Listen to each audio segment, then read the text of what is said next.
bilang pemilu aja, mereka pengen ngambil hati orang Islam.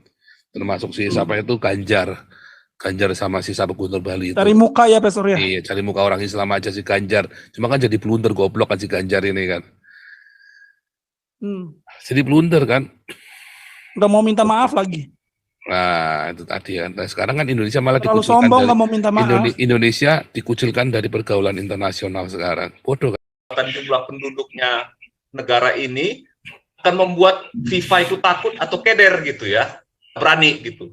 Tapi kenyataannya apa? Ya mereka tetap melaksanakan aturannya, tetap melaksanakan aturan FIFA. Katakanlah ya, kita sebut aja lah, karena kan ini kan media ya. Cokro TV untuk membela Tuan GP ini mengatakan dia sengaja dikorbankan oleh partainya untuk memuluskan langkah orang tertentu gitu. Atau sengaja dikorbankan supaya isu tim sepak bola Israel ini tidak jadi gorengan kelompok tertentu, jadi diambil alih sama jadi gorengan orang nasionalis sehingga nanti bisa dinetralisir.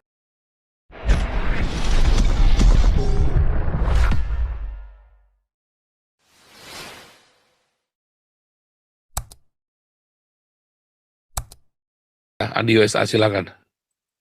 Andi USA mana Andi USA? Iya, Pastor sedikit lagi Pastor. Kalau itu yang mereka tiba-tiba demo seperti itu, apakah karena apa sih? Pasti karena apakah ada urusan dengan keuangan, Pastor? Soalnya siapa yang demo? Iya, yang kadrun itu kan demo kan tidak mau. Kan mereka memang cari duitnya dari demo.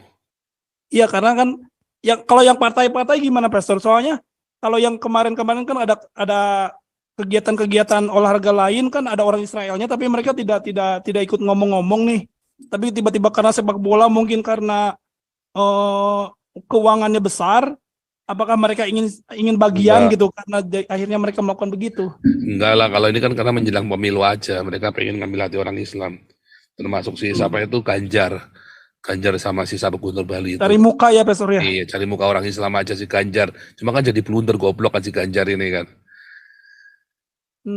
Jadi blunder kan. Nggak mau minta maaf lagi. Nah, itu tadi kan. Nah, sekarang kan Indonesia malah terlalu dikucilkan sombong, nggak mau minta maaf. Indonesia dikucilkan dari pergaulan internasional sekarang. Bodoh kan. Kayak Anies ya. Anies ngaku-ngakunya dia nggak rasis. Tapi kan seluruh dunia tahu Anies rasis. Ya kan, politik identitas kan. Waktu di interview sama Najwa kan dia nggak mau menghindar. Begitu sampai ke Australia digarap sama wartawan Australia, Kater nggak bisa jawab dia kan. Nggak bisa jawab si Anies kan. Waktu sama siapa tuh? Waduh saya lupa presenternya itu ya. Sama si itu ditanyain masalah politik identitas, Anies gelagapan nggak bisa jawab, digarap. Bagaimana kamu nggak bisa ngomong politik identitas? Sama Najwa dia melari, kena dia di Australia. Tapi kan artinya seluruh dunia, tapi sebetulnya jangankan itu ya.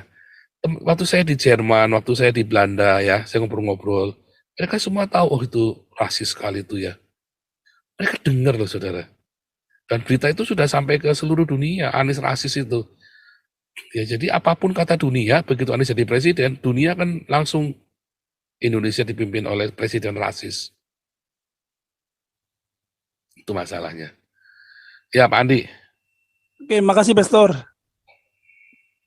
Oke, selamat pagi, siang, malam.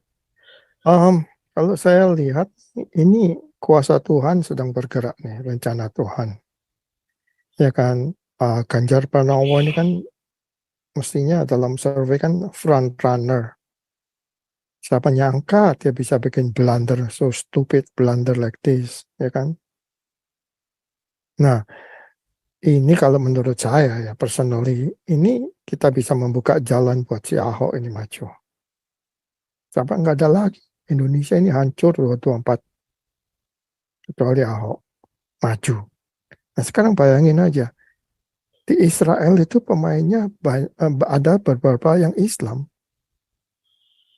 On the other hand, di Palestina itu sepak bola, coachnya itu orang Israel, orang Yahudi. Nah dengan kejadian ini mereka bilang, I have no problem kita ini main bola, urusan politik. Nah, orang Palestina aja nggak keberatan kok Indonesia iso bisa bela-belain, itu kan satu kebodohan yang besar. Nggak punya utak nih. Iya kan? Nggak punya utak orang sekali Ganjar Pranowo. Gimana coba? Ini kan menunjukkan satu kebodohan Islam dan kebodohan Indonesia. Ya memang Islam dari dulu memang nggak ada yang bagus. Ini kan. Nah itu negara seperti UAE itu, United Arab Emirates itu kan mereka sadar. Mereka buka hubungan dengan Israel kan.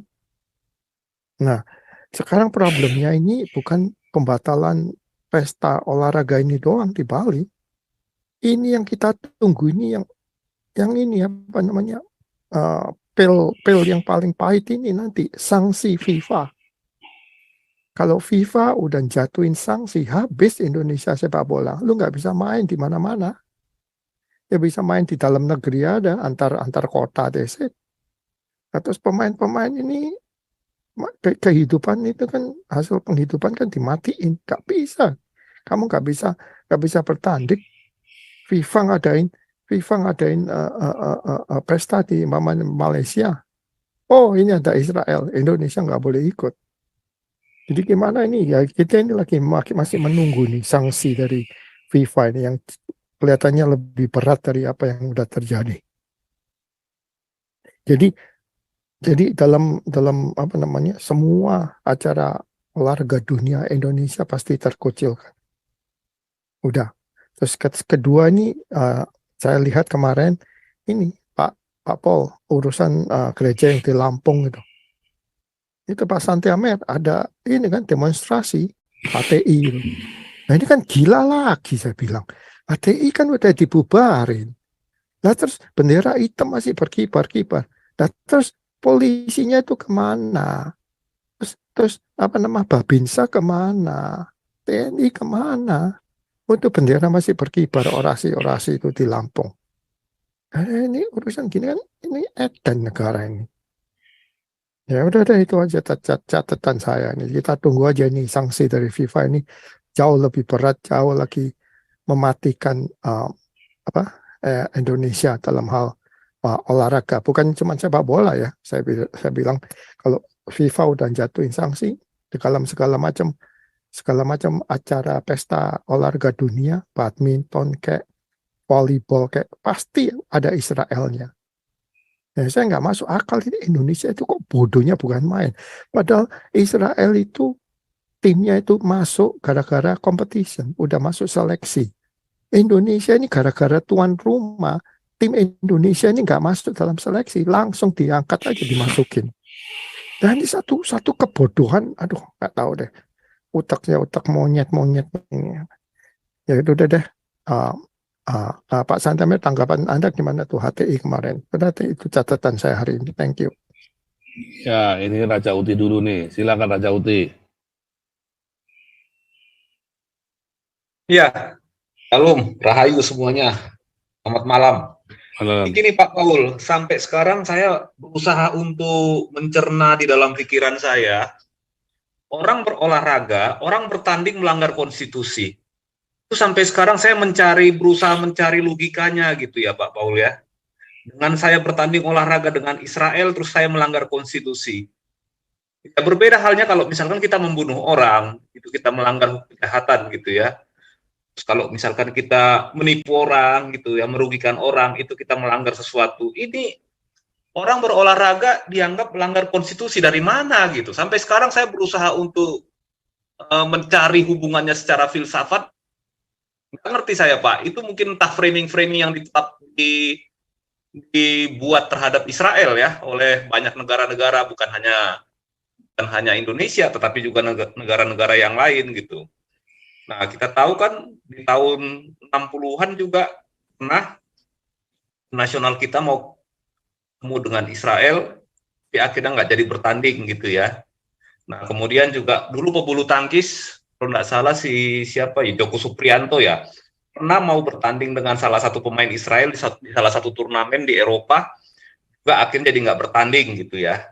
Hanya gara-gara lawannya orang Israel. Jadi sebetulnya apa ruginya gitu kalau kita nggak bertanding dengan tim dari Israel atau orang Israel, justru menunjukkan sportivitas dalam olahraga, justru itu merugikan dia sendiri sebagai atlet gitu. Tapi ini framing yang sifatnya, ya maaf ya, seperti yang Pak Paul katakan tadi, rasis ini memang sengaja ditanamkan seolah-olah itu merupakan suatu kebenaran gitu Pak Paul gitu. Nah itu yang pertama. Yang kedua, nah kejutan sebenarnya pil pahit. Kemarin malam ya kita menerima berita bahwa tuan rumah Piala Dunia usia 20 itu dicabut dari Indonesia. Ya memang pahit gitu. Tapi ya kita harus lihat ada sebab akibatnya. Artinya apa? Ya ini para politisi ini mungkin selama ini sudah merasa jumawa. Jadi mereka itu untuk mencari dukungan kelompok tertentu sengaja menggunakan politik identitas. Kan politik identitas ini namanya ini Pak Paul gitu. Dengan mencari dukungan atas dasar agama ini kan itu politik identitas sebenarnya. Terus mereka mengharap nanti 2024 akan mendulang suara yang banyak gitu ya, akan mendulang suara yang banyak. Dan dalam pemikiran mereka itu pasti Israel tidak akan bisa ikut dalam Piala Dunia usia 20 ini. Apa? Indonesia kan negara dengan penduduk besar begitu ya. Jadi mungkin nanti FIFA akan takut dengan Indonesia gitu ya. Sehingga nanti pasti Israel akan dikorbankan gitu ya. Tapi kenyataannya kan masalahnya kan dalam sepak bola itu kan ada aturan, ada hukum gitu. Kebetulan Israel kan lolos dengan ini ya, dengan kualifikasi dan mereka runner up di Eropa. Kalau tidak mau ya memang mereka punya hak untuk lolos. Nah, di sini saya lihat blundernya para politisi di kita ini, mereka memandang bahwa kekuatan lobby, kekuatan massa, kekuatan jumlah penduduknya negara ini akan membuat FIFA itu takut atau keder gitu ya, berani gitu.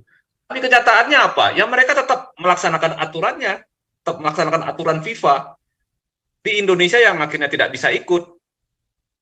Nah, akibatnya apa? Yang terjadi dengan Tuan GP, khusus buat Tuan GP ini sekarang. Namanya hancur, dari hero to zero sekarang. Tidak ada lagi yang bersimpati sama dia secara perlahan-lahan. Juga terhadap partainya. Sekarang malah timbul wacana, nggak usah pilih partainya, nggak usah pilih orang yang ini, gitu kan. Kenapa? Ya mereka kecewa. Jadi di sini sepak bola ini kan pemersatu. Orang sudah nggak pikir agama, nggak pikir politik lagi, Pak Paul. Mereka merasa, terutama yang komunitas sepak bola maupun insan sepak bola ya, mereka sangat dirugikan, kehilangan mata pencaharian, kehilangan pekerjaan, kehilangan jenjang prestasi, kehilangan pembinaan, kehilangan semuanya. Kalau sampai nanti Indonesia kena sanksi dari FIFA. Jadi kalau kita lihat media sosialnya ini, si Tuan GP ini dirujak rame-rame saya lihat oleh para netizen.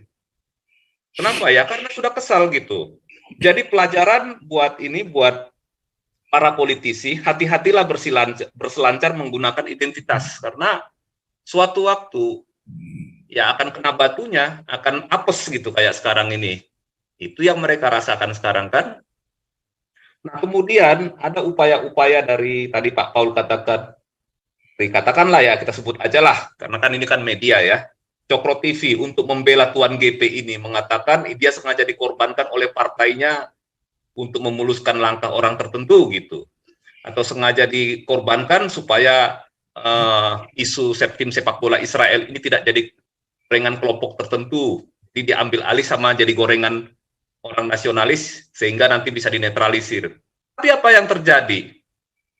Kalau logika itu yang dipakai, kenapa FIFA memberi sanksi? Artinya apa? Itu bukan permainan politik lagi. Memang ini realitas situasi yang sesungguhnya, bukan lagi rekayasa politik gitu. Orang hukumannya nyata kok. Kita kena sanksi, kena ban untuk tidak melaksanakan turnamen Piala Dunia. Terus kemudian ada lagi framing yang muncul. Kalau misalkan Tuan GP ini tidak dikorbankan, maka Mossad katanya sudah melihat ada potensi ini kerusuhan yang digoreng-goreng oleh kelompok oposisi gitu ya, oleh kelompok yang lain.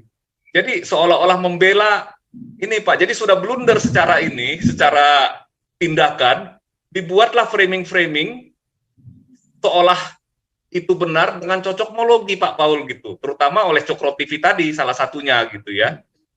Nah yang kemudian yang berikut, saya nggak habis pikir ya, suatu organisasi sepak bola di satu negara sebagai alat penindasan nggak masuk di akal Pak, menurut saya itu lagi framing lagi gitu. Jadi kita memang ini hidup dengan framing-framing, pemikiran-pemikiran yang salah dan sesat ditanamkan ke dalam otak orang-orang gitu, dalam pemikiran orang-orang. Akhirnya yang terjadi apa?